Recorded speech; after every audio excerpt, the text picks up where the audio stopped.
The Master Tavern Keeper's History of the Old World.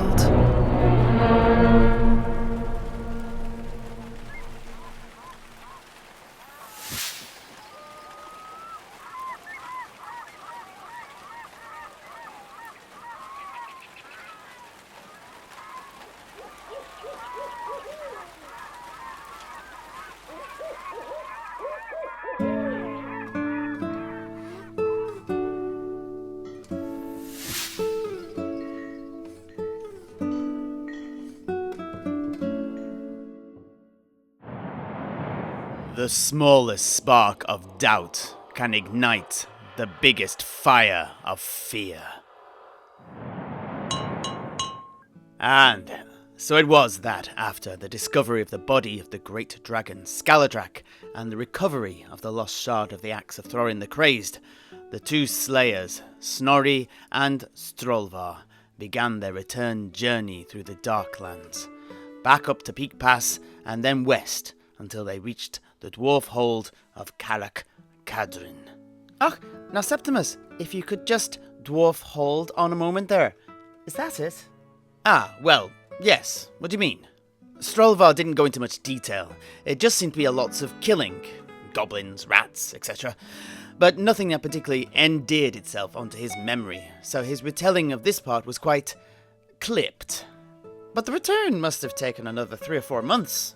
Are you telling us that two slayers, deep in the depths of the Darklands, just had an uneventful trek back home to their hold?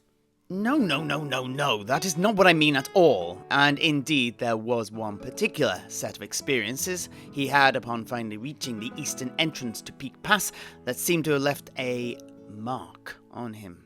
I was just trying to speed things along. Fine. I will tell all. The port of Skeggy, 1553.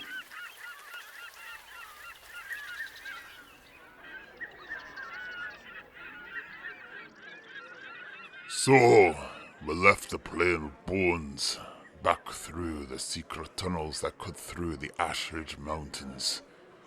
There were no dragons this time. It was night, and darkness and smoke hid our progress. Then, once more, down into the basalt labyrinth of the desolation of Asgore it was. Endless days without day or night. Lava and fire lighting the way, but no living thing anywhere to be found. Next, we again navigated the no man's land between the mountains of the Grubby, goblins, and the Thagoraki. Ratman. Skaven. This time around, though, many the thread of Greenskin and Latkin was cut. From here, we once again passed through the Wolflands, and wolves were killed, and we fed. The final leg of the journey through the Darklands saw us pass once more through the blasted wastes. We were not attacked. We did not fight. The way was clear. It was as if the land wanted us off her sands and out as quickly as possible. We were happy to oblige. And so, at last, we came to the eastern slopes of the mountains of Peak Pass.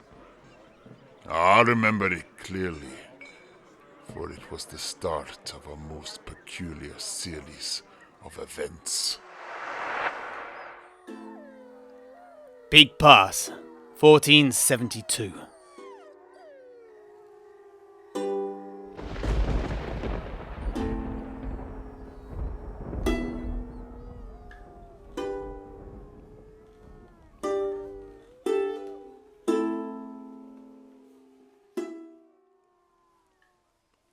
As dusk cast her long shadows, we decided to set up camp. There was plenty of dead wood there, as the blasted sands gave way to the lightly forested snow-covered lower slopes of the World's Edge Mountains, and so we decided to treat ourselves to a fire. We collected our wood, lit it, and I tended it, as Snorri caught us some lizards and birds. I skewered them and began to cook our feast. A fine reward after our travails. I can remember the taste of it now.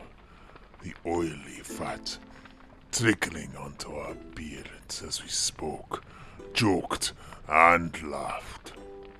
I've not had finer food. Apart from your pies, of course, Manning. Why, thank you. And, well, I'm sure I can make a lizard and bird pie. Got plenty of both of them here in Lustria. Give it a go. I won't say no. Once that our bellies became full, our eyelids heavy, and the fire began to weaken. You sleep, Berlin. I'll take first watch.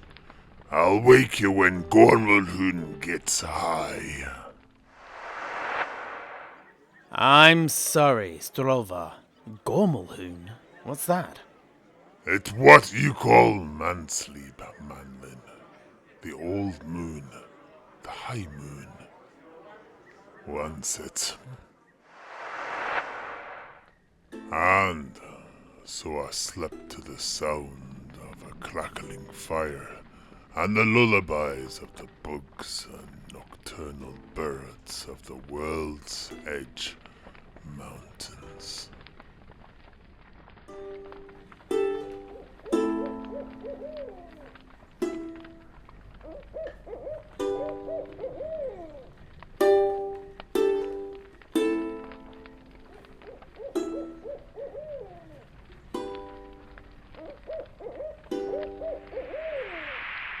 I suddenly awoke with a start.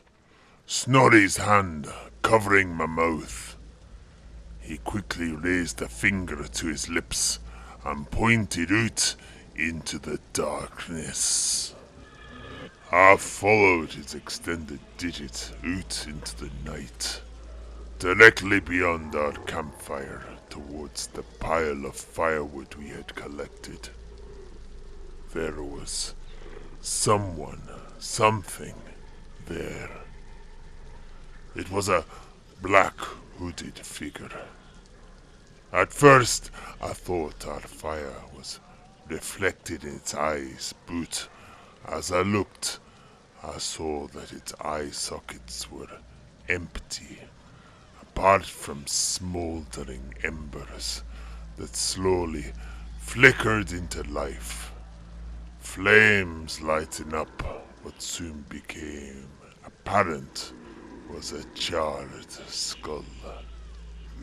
In fact, the whole figure was blackened by soot and char, from its robes to its armor plates. It did not move from the woodpile.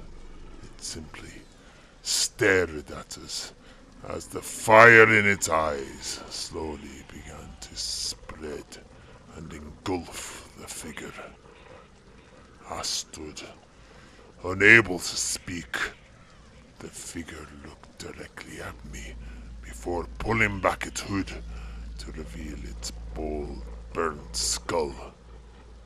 It leant towards us, leering although it had no lips, as smoke poured off it, and the fire began to spread to the ground about it. Snorri and I exchanged the briefest of glances before reaching down to grab our weapons, only to find that the figure had gone upon our return. There was no scorched man, no fire, and no smoke. And no noise either. Not bug, not bird. This is an ill omen, Beardlin. We have been cursed, and we will get no rest until we lift it. I said nothing. Instead, I picked up a half-burnt branch from the edge of our fire and went to the spot where the Scorched man had stood.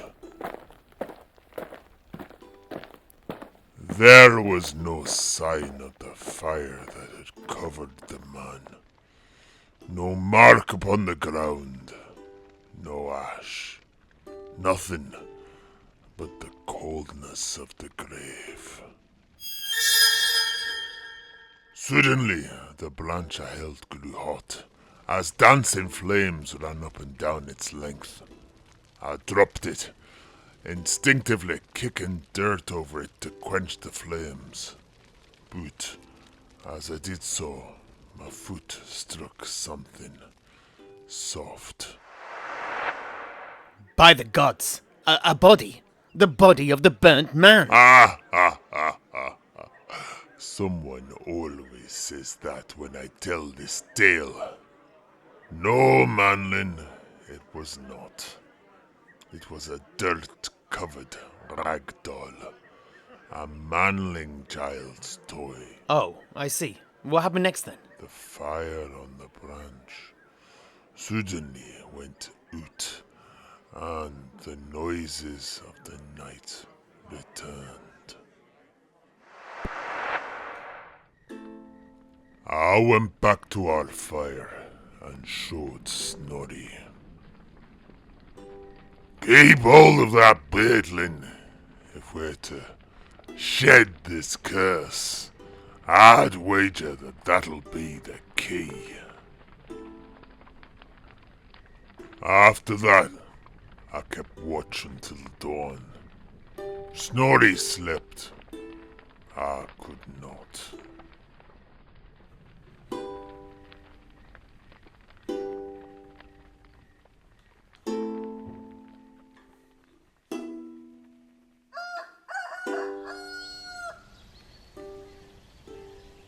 Dawn brought light, but it did not light our way. A thick morning mist choked the air, unnaturally so. It was so thick that it was more akin to smoke than any sort of fog. Pay it no mind, Grumbaki. I could find my way onto the trail through Peak Pass with my eyes shut. And so we packed up, and I followed the demon slayer into the miasma. And we walked, trudging onwards, first uphill and then down. As we went, I fancied I heard voices out in the mist, indistinct at first, but growing louder. I asked Snorri if he heard them. I do, but do not hearken to the whispers of the dead. Their aims are always ill. To influence the living at best, to hurt or to kill at worst. And so I closed my mind to them as best I could. But still they were there, whispering and laughing.